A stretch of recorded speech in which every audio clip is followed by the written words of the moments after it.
Hello everyone, welcome to Super Gaming. Today we'll be looking at the much anticipated Firewatch, specifically the PC version. Now, for those unfamiliar with Firewatch, it's the first game developed by Campo Santo Studios. It was announced in 2014, giving audiences a glimpse at what the game had to offer without disclosing any major concepts behind the game. It was the game that had people asking, What the fuck is Firewatch? Are there fires? There are. Well, not yet, because you're watching for them. Can you look at them? Can you look at the fire? Well, no, you're watching. You look at the fire smoke. don't happen. Where there's okay. If There was smoke. If there is smoke, will there then be fire? Might be. There could be potential for fire. Let me back this up. Okay. The fuck is Firewatch? It's first-person adventure game. and with the wait finally over, the game is out and we get a chance to see it in its true colors. I have to admit I was really excited for this game because it looked like it had so much potential, but it ended up being a disappointing game. Gameplay-wise, it became what I feared it would be, a simple and mundane walking simulator. This might be a controversial opinion to have, since some people might categorize it as an adventure game because it allows you to interact with and collect items, but let me explain myself and where I'm coming from. A traditional adventure game enables you to collect random or specific items that generally have a purpose in the grand scheme of things, solving a puzzle, accessing an area, main and minute plot progressions, and so on. Whereas Firewatch, the only purpose to interact with items is for dialogue or commentary reasons between your character and his supervisor. Technically, with the exception of 2 or 3 things, you don't even need to collect these items. All you have to do is highlight them with your cursor to bring up a dialogue option, and yet, aside from plot-related journals, the game gives you options to take or interact with things for no apparent reason. A bottle of liquor that has no purpose, fireworks that have no purpose, a bar of candy that has no discernible effects, and that's probably about 20% of the items you'll interact with. The other 80% is nothing short of just admiring things for the sake of admiring things. Sound familiar? This game is also short. Most people could probably finish it in under 3 hours. Normally I like to place quality over quantity, but I was hard pressed to find either in Firewatch. And it becomes even harder when you consider that it's priced at $20. As short as the game is on its own merits, it's made even more painfully obvious by the large amounts of time spent backtracking through the same areas over and over again. Adding a bit of variety to the gameplay would have gone a long way towards cushioning the repetition, and general gameplay aside, I did encounter technical problems, most of which are negligible, but the one that stood out to me was the save management mechanic. While the game allows auto-saving and manual saving, they unfortunately share the same slot, and you are allowed only 1 save slot per game. This is problematic because if you unknowingly save in a glitched state, you'll have to start your adventure from scratch. I was deep into my first game when I decided to save my progress, only to find out that I was standing on a small tree stump that I could easily step on, but could never alight. The only solution was to start again from the beginning and losing 2 hours of my progress. And to be honest, it was the only time during my entire playthrough that I appreciated how short this game is. And for a game that skimps heavily on gameplay, the hope is that it would inundate the players with compelling and robust plot points that engage on several levels. That hope is rightfully justified, and it's apparent that the people behind this game had it at the forefront of their minds. Right from the get-go, the game entices you with a glimpse of options and consequences using a textual tree of choices that are similar to your standard emotional quotient tests. It's all thrilling stuff that will keep you cycling through to see how things will unravel, but that's where it starts going downhill. As you slowly approach the conclusion of the game, all potential mysteries and plot points are tossed out, and the game relies on a poorly presented discovery that marks an abrupt and unsatisfactory ending to the game that tries to tug at your heartstrings.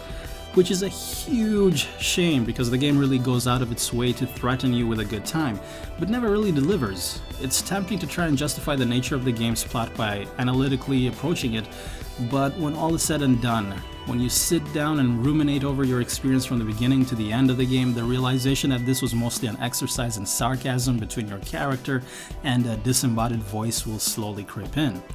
And this is where I can feel comfortable throwing some good points at this game. It has some of the best voice acting I've heard in a long while, and that goes a really long way in making the mostly nothing that you do in this game more tolerable. The conversations that occur between your character and Delilah, your supervisor, is extremely organic, and although contextual, it's believably adaptive. Help! Oh God, it's an emergency! Oh, really? Yeah, I got eyes on a tornado. I gotta get out of here. A tornado in the heart of the Rockies? Yes. Holy moly, I need to call this in. Tom, Two Forks sees a tornado. He says he needs an evac into my sector. It's a meteorological impossibility. There haven't been tornadoes in the greater Yellowstone region in 100 million years. You're gonna need him to stay and take a detailed personal account, even if it means giving his life. Okay, I'll tell him. Sorry, Hank. No dice. Man. There are moments where you hold long conversations with each other, and moments filled with quick, dry remarks when one character gets fed up with the other. And as a testament of how great and well thought out the conversations are, it's the moments of silence that really haunt you and make you feel vulnerable. No, I don't think he has any idea. Hey, your button is still down.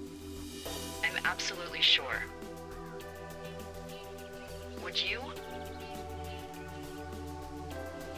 All right, I'll let you know if anything changes in that regard. Hey, sorry about that. Anyway, I thought about it, and that story is cute, and, sorry, but you said we? You owned him with someone? Who was that? Who was who? I don't think he has any idea. What was that? Were you talking about me? What? You left your button pressed or something. Henry, that call was work. I was just talking to... Actually, it's not really your business. Why are you freaking out? I'm not freaking out. Good. I'm gonna go quiet for a little bit. Call me if it's important. Are you serious? The game also does sound effects very well, from the sound of the wind blowing to rustling bushes in the background.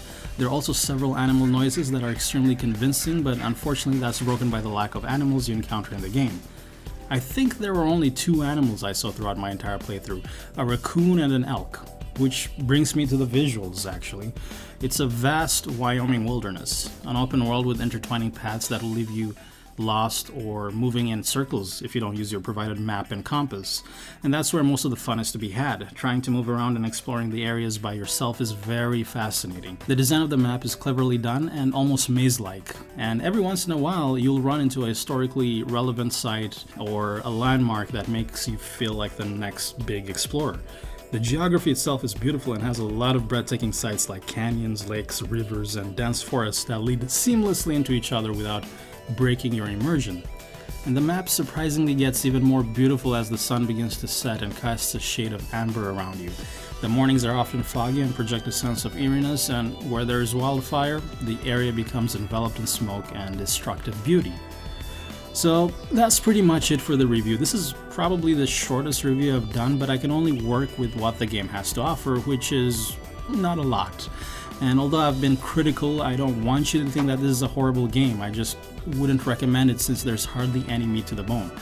And there's some fun to be had here, but it quickly wanes at the 2-hour mark. And for $20, unless you're excited about the prospect of meandering back and forth around a map to no satisfactory end, you're better off waiting for a sale or using your $20 on a game that has much more to offer. You Like Firewatchers. are such a person. Is the Howie Long movie based on this? Is this or is this based on the That's Howie Fire- Long yeah, that's movie? Firestorm, yeah. Okay, all right, go on. Yeah. So in 1989. Anyway, so like it's a first-person game, and like Ali Mossad, all the art, so it looks beautiful. Like it's running on the Unity engine, and like it does not look like a game running on the Unity engine. Should we just start throwing facts out? I feel like we're struggling here. What is this game? What do you do in it? Do you have a fire hose? Do you shoot? No. Do you have binoculars? Did you see Maybe. fire? Yes, possible. Yeah. Push A to say I see a fire? No. Oh, I see a fire. Hey, there were fireworks. Someone was setting off fireworks in the wilderness. So, okay, all right, Fantavision 80s style, in a forest, go. What do you want me to go with? What is Firewatch?